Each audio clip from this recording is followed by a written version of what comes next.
Hello, my name is Mr. Fussell, founder of Business101, and today I'm joined by Sebastian. Sebastian, please tell us a bit more about you and what you do in your role.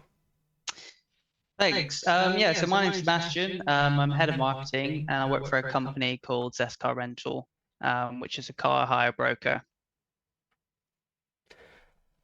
And what can you describe as sort of or outline as the core goals for the marketing department that you run there at Zest?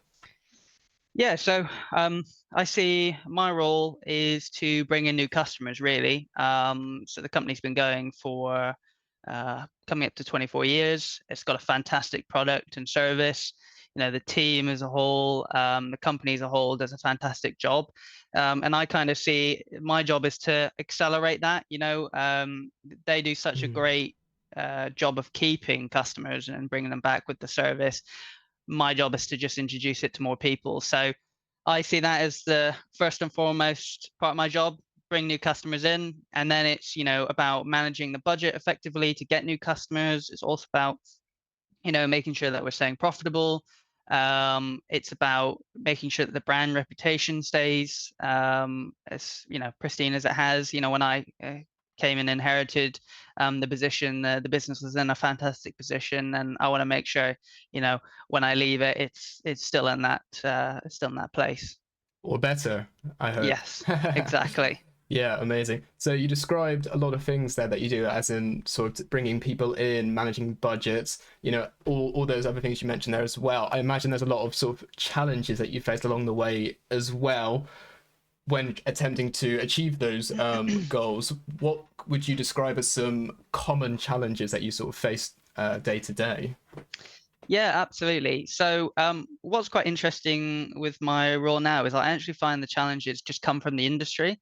So before I worked in a consulting background and I worked with a lot of B2B businesses, doing a variety of different roles. And a lot of the challenges was kind of just like making enough noise to get noticed and kind of breaking through longer term sales leads. Whereas actually I find the marketing bit, although it's ever changing, it's more of the industry. So because it's in travel, you know uh, the pandemic, when I joined the business, we were still reeling from the pandemic. People didn't want to travel. It's a really difficult challenge. If there is something like the wars that are going on at the moment, that has a big impact. But because we operate in over 50 countries, every country is so different. There might be different rules, regulations. There might be, particular issues even within one country, a certain location. So it's about, how do we ease any fears that customers might have if there are fears. So, writing really great content, maybe promoting, certain type of product that's more suitable to them. So, giving you an example, in countries where there's a lot of damages, some of the providers have quite high amount of excess that you have to pay. Obviously, when you're going on holiday, you don't want like all your money blocked out. So, something that we've had to do is get a lot of product that doesn't have excess, and then it's about promoting it. So it's about taking those challenges and kind of using them for actually a USP. A way to get above the competition. So I actually embrace challenges because I think if it was easy, everyone would do it. And if you can really, manage those difficult parts, then Mm. you're on for a winner. Exactly, it's that entrepreneurial attitude where every sort of challenge is also an opportunity in the same aspect as well, isn't it? Yeah, That yeah, duality to exactly. it. Brilliant, yeah. And then, as you were saying, it's sort of like strategies to kind of overcome those challenges is just incorporating them in and turning them into kind of USPs for the business instead of those challenges with like sort of creative solutions. Yeah, exactly. And you never kind of know what that's going to be. I always find when you come into a new role, there's always lots of easy, quick wins. It might be like certain optimizations that you've learned, certain like tricks, but that only gets you so far, and then you really have to be creative. And I feel like that's where your expertise, not just like my department, which is marketing, but expertise in the industry just takes you to that next level where you can kind of, spot things with your marketing background to really take advantage of those. Really interesting. It's really fascinating. Let's change pace slightly and talk about campaigns and running sort of successful campaigns.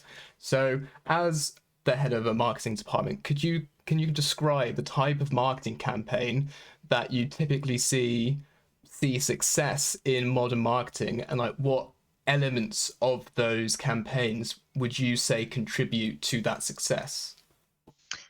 Yeah, so I would say it always comes down to analytics.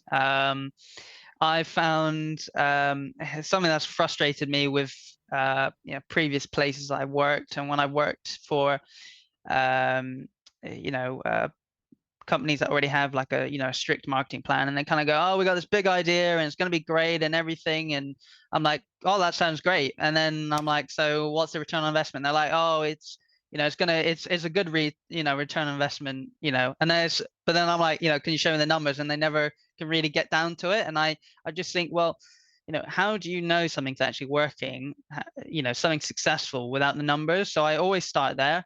Hmm. I have some kind of proven campaigns that I know that will kind of work just from experience. But what I really like to do is just test new things and go, okay, is it something that myself or the teams come up with, or even someone in a different department, and they've kind of sparked an idea.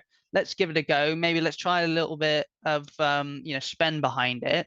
Let's monitor it really closely, and then that could grow into something bigger. But if you're not, checking the ROI every step of the way, then one, you're never going to know it's successful. And two, if you really want to push that campaign, you're not going to get the backing of senior management. You want everyone needs to be on board, and you really need to be able to prove your success. Because if you say, okay, I've got this, this is really doing really well, I need X amount of extra budget for this from the finance department, they're going to say, well, what's it going to bring us? And I think the days of just saying, oh, this is a grand idea and it's going to do all this and that, it's just Hmm. gone. Especially so I started my role as a digital marketing manager before I was moved to head of marketing, and that's still true. Although there's some physical elements, is everything is so digital. So PPC for most businesses now is the biggest way that they drive traffic. Even organic, that's from SEO. So it's all really, really technical. And the only way that you can improve is by looking at analytics and really understanding how you can leverage that. Hmm. Well, whilst I've got you on the subject, let's take you back to your youth and talk about digital marketing, shall we? So, um, as digital marketing continually does, keep evolving in this modern day, which platforms or sort of technologies have you found most effective for reaching customers in general?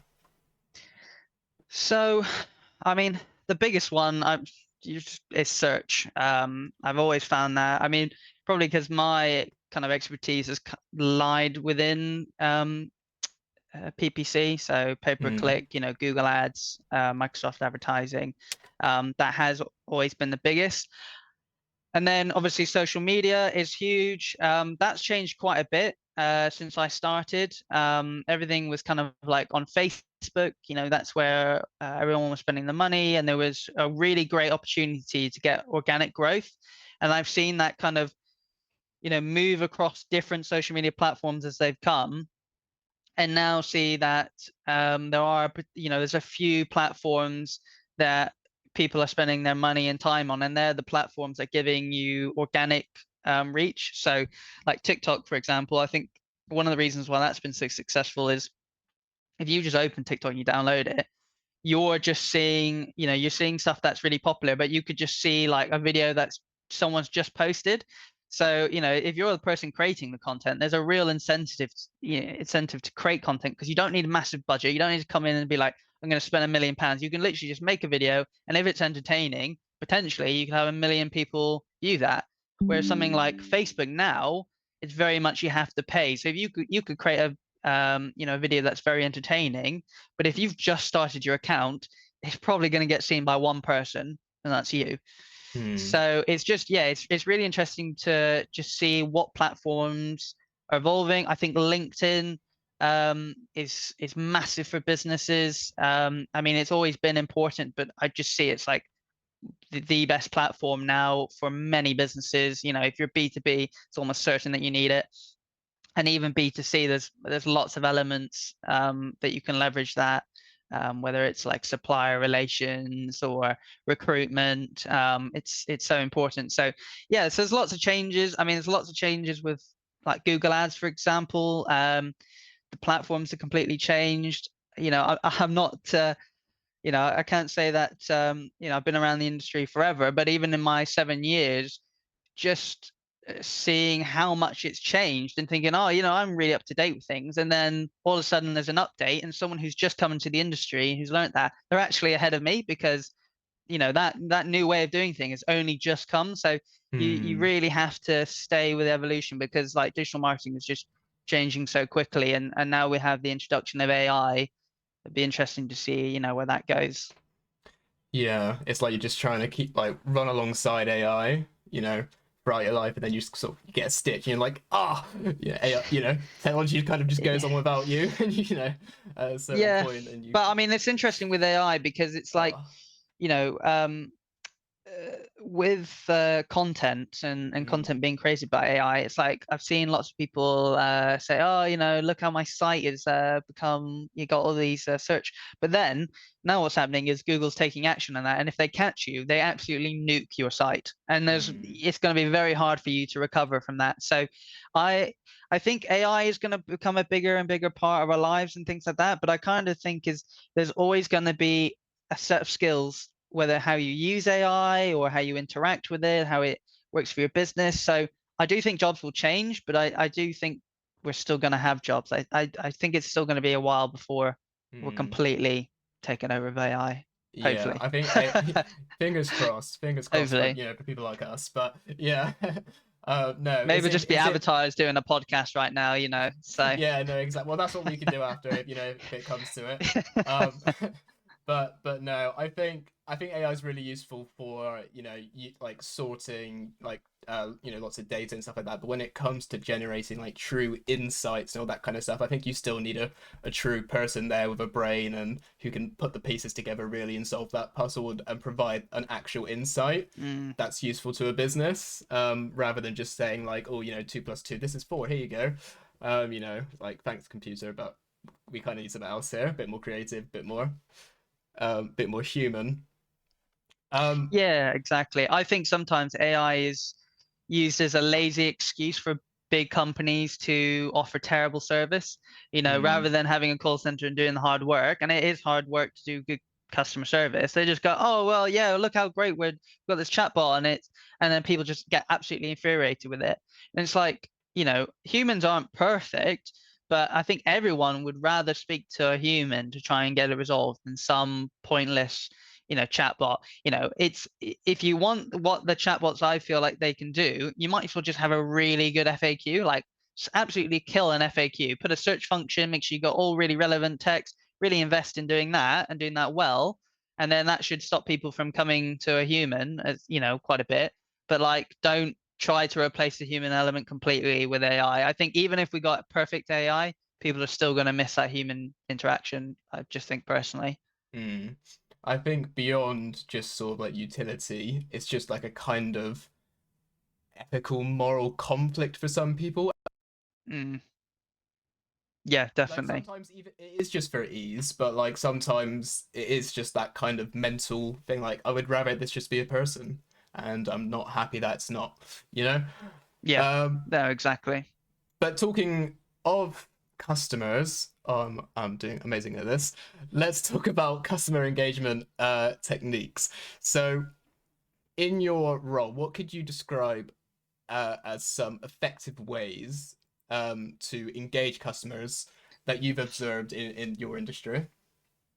So, you know, I can give you the whole spiel of stuff that we do and the marketing, which is like, you know, we create great content, we try to engage with people online. But to be honest, I think the best customer engagement techniques has got nothing to do with my department. It's got to do with the fantastic team that we have. So we have a call center of people who work from 7 days a week, and we also have an emergency line, and just how fantastic they are is if you give the company a call and you have a problem, they're just so good at solving it and just really engaging.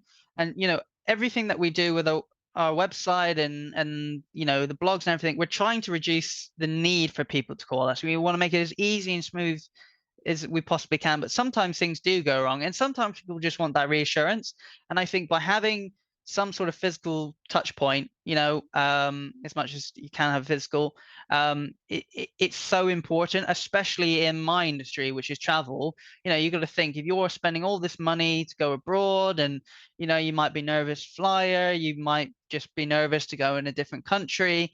I think just having that ability to speak to a human in an authentic way is the most important thing. And I don't know, I just feel like the more I see these digital tools, which can be useful, I just I go back to more of that personal touch and human interaction. It's like, as everyone kind of goes this direction with not becoming very personal, if you really invest on having that personal touch, I think you're going to stand out. I think you're really going to stand out, and people are going to want you and your service, because they know, oh, if things go wrong, I can speak to someone. Mm. Hopefully, even if things go wrong, the system's so easy, I don't really need to speak to you. But it's just knowing that I can. It's nothing worse than when something goes wrong and you can't get hold of anyone. You're like, I'm Mm. never using that company again, ever. And I'm also going to badmouth that company to everyone I know.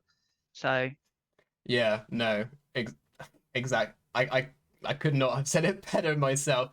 Exactly all of that. We're gonna quickly take a quick minute to grab a drink and just refresh ourselves, and then we're gonna be back and talk about brand positioning. All right. Okay, and we're back, and we're gonna talk about brand positioning. So Seb, how do companies effectively position their brands in a competitive industry such as yours? yeah, so just talking about travel in general, there's quite a few different ways. I think it's quite the classic approach. You've got the low cost model.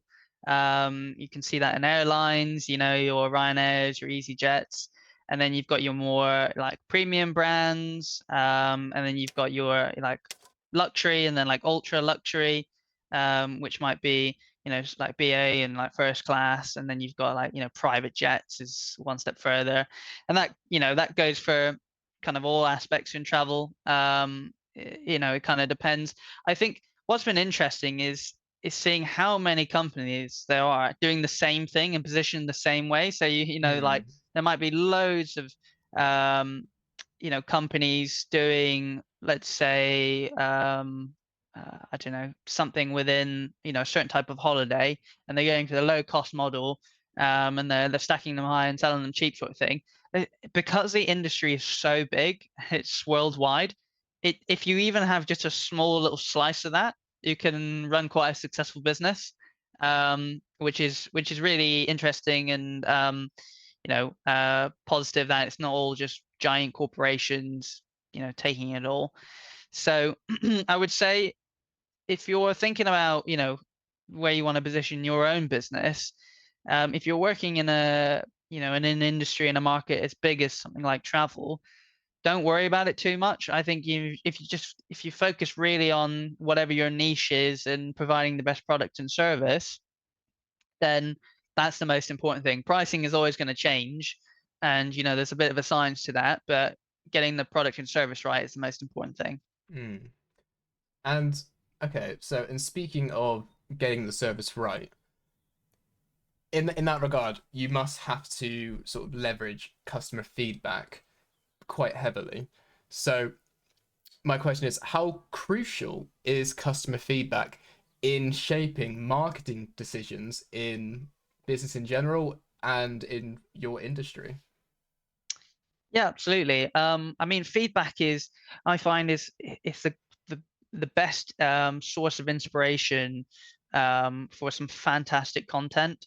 So, listening to feedback from, whether it's in the business and anyone in the business saying, "Oh, I've had customers say this to me or that to me," and then you kind of pick up on these trends, and you think, "Oh, well, maybe we need to either do a bit of content, or maybe we need to improve the website, the UX." Maybe we need to change some of our messaging. Maybe we thought this element was really what customers care about, but actually none of them care about. It's all just because we're massive nerds in the industry. We focus on this one thing, but customers just care about X. So that's really important. It might be the fact of your we know what we're providing is really good, but how we're relaying it is not obvious to the customers, and we're just there sitting our head scratching, thinking, oh well, why is it's not selling. That's where customer feedback is so important. It could literally be the same message but with a different image, with a different font type, with a different color scheme, and boom, completely different results. Hmm. So that's we're coming back to some of the analytics, constantly testing, constantly checking how things are performing is the best way to get uh, good results, basically. Hmm. And what would you say would be the best way to get the truest results from your customer feedback, like in terms of methodology and collecting those results? So I think it depends. I mean, it, it depends what aspect you're looking at, but obviously, you got things like customer surveys, which are fantastic after they've had experience with you, and you can use that to judge the product or service. You can have surveys on your website, or you can also watch and track users. So things like Hotjar that allows you to watch users actually look at your website. It highlights when things like rage clicks, like if something's not working and the customer's getting really angry, these get really angry. You can also have like abandonment surveys, so you can put it on different flows. So let's say people are getting to the checkout, the software can track to see, oh, it looks like they're about to abandon. Have a pop up and it says, is there, what's stopping you from booking today, or could you rate our service, etc. So there's lots of different touch points which you can ask for feedback. Basically, at any point now with technology, you can ask for feedback. So if you're watching the customer journey and you're noticing they're falling off in a certain place, that's where you should be focusing your customer feedback. Really insightful So answer. I'm sure people are gonna love that because I certainly did. We're gonna change subjects slightly now and talk about sort of emerging marketing trends. So, in that regard, are there any emerging marketing trends that you believe are particularly significant for the car rental industry or just marketing in general? that's a good question.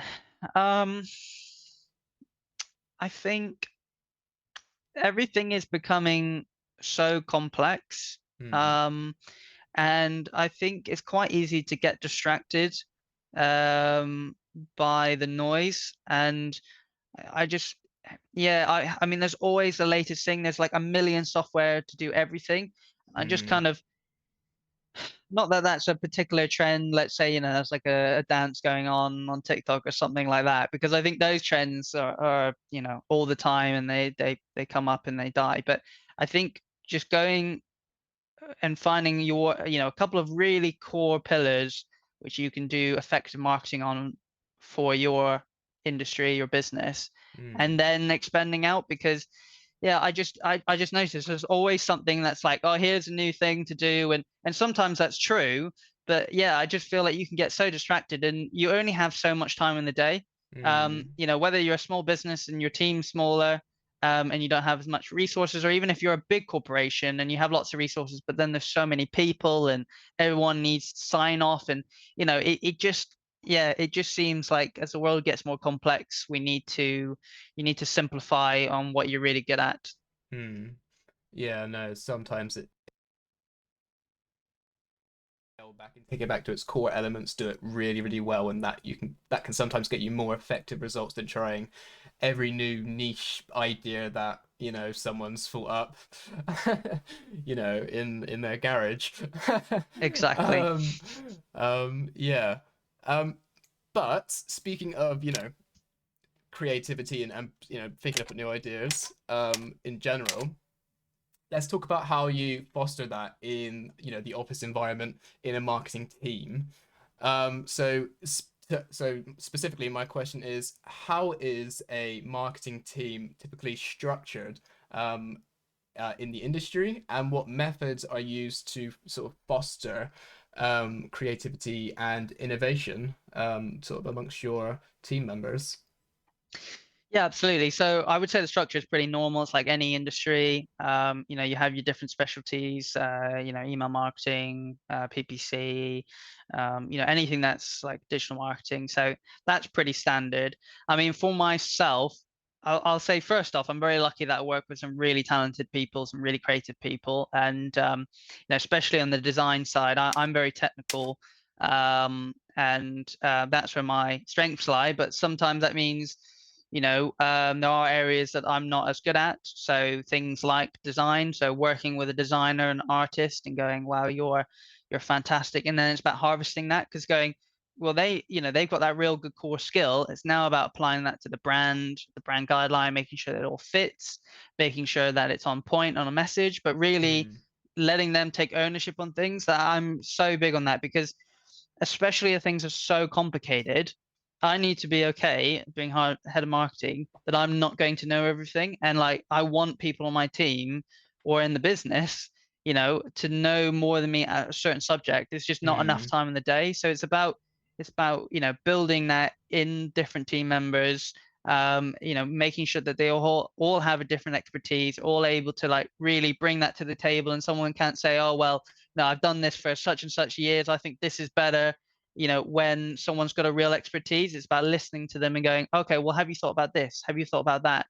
And then if they go, oh, no, I hadn't, I'm going to change my plan. Or maybe they go, mm, yes, I have. And this is, what I've done to counteract that.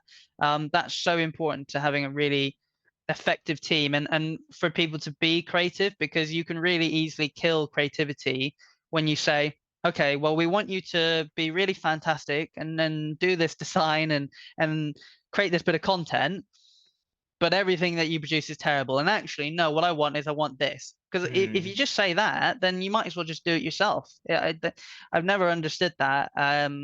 When I've worked in situations where I've had that myself. So yeah, I really try to empower the people I work with, like they do with me, to make the best work that I can possibly do, create the best content, create the best whatever thing I'm doing, and so the team can all and then you just rely on each other and you go, actually, I don't need to be an expert in that, because hey, this person's got that. Mm.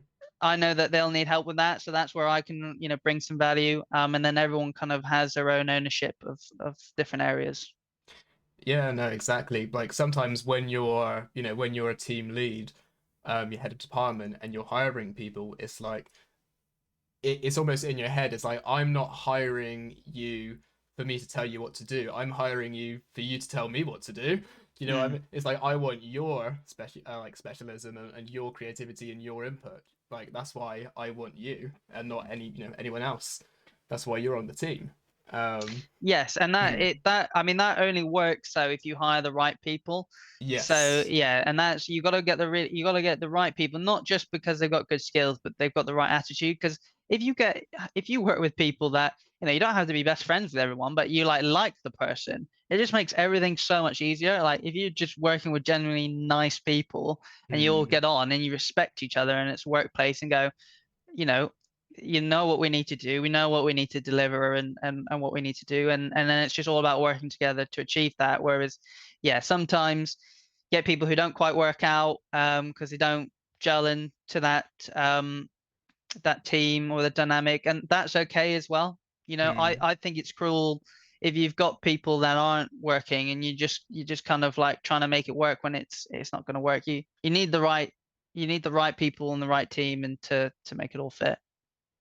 Yeah, sometimes the best thing is just to, if you realize you've made an error in your hiring, you sit down, you talk and just discuss whether this is the right position for them or whether somewhere else may be Exactly. better. Yeah. Because not every position or every role is for every person. Even if you have the qualifications, you may just not gel with that particular organization Yeah. in Yeah. that role. And there's nothing wrong with that. There's Mm, yeah, I think both parties have got to be really engaged with it. mm. Brilliant. So we are coming up to the end now. Last question.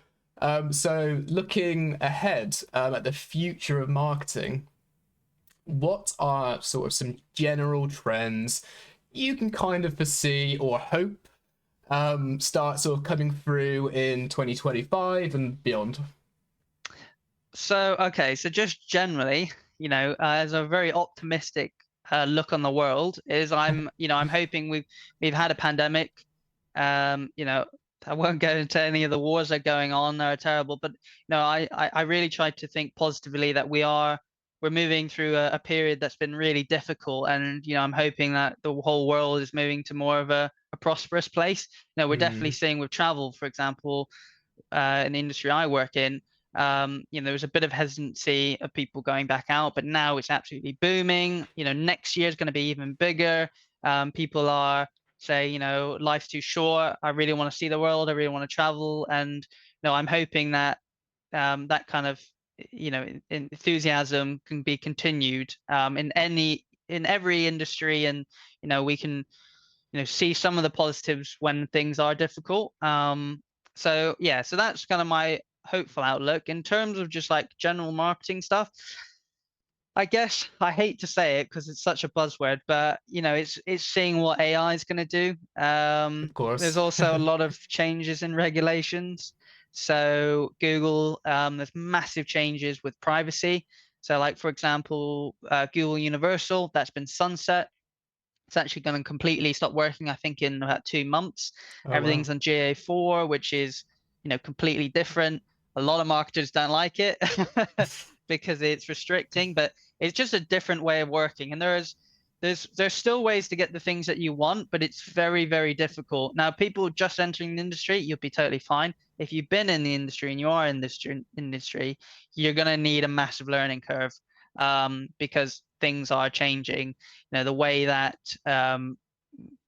you appear in search and stuff is always changing, but there's a lot of regulation that's going on behind it, and yeah, changes to data and privacy. So I think more than any sort of like, because I can't predict what's going to happen next year, but I know just from what the in the pipeline at the moment as an organization um, preparing for certain changes, I can say, yeah, there's big changes to data, and yeah, just the way that the digital landscape works. Hmm. Well, Seb, you've been honestly brilliant today. I've really Thanks for enjoyed this. having me. Well, I've Hope really that was enjoyed this useful. conversation. You've honestly been amazing. You are more than welcome to come back at any point in the future. Is there anything you would like to say or shout out before we sign you off? Or No, just I love your videos. I think they're really great. I was saying before this call, even though I've got a business degree and I worked in the industry, I was learning about company structures. So even as someone who's gone through education and come out the other side, there's always stuff that you can learn, even if it's just reminding yourself because there's so much stuff there. So yeah, I really appreciate the content that you're creating, and I hope that lots of people are finding it useful as they go through their GCSEs or A levels. well, I massively and the work we put in. Just to pair with what we've been speaking about today, I'm just going to move it over to the screen now. You won't be able to see it, Seb, but everyone else will watching. So this is a new blog on our website that we put out yesterday. So this is the power of social media marketing, driving business growth in the digital age. And it's a really good read. It's about 5 minutes read at the 16 reading age. And it's just a really interesting article that reflects some of what we've spoken about today in this Zoom call interview with Sebastian. And yeah, that's all I'd like to say. So thank you very much to everyone that has stayed this long and listened to the end. I am very, very grateful. Please do leave a like or a comment on the video, subscribe to the channel, and if you do leave a comment, say thank you to Seb for being such a star and being here. Okay, thank you very much. This has Thank you. been Business 101. Goodbye.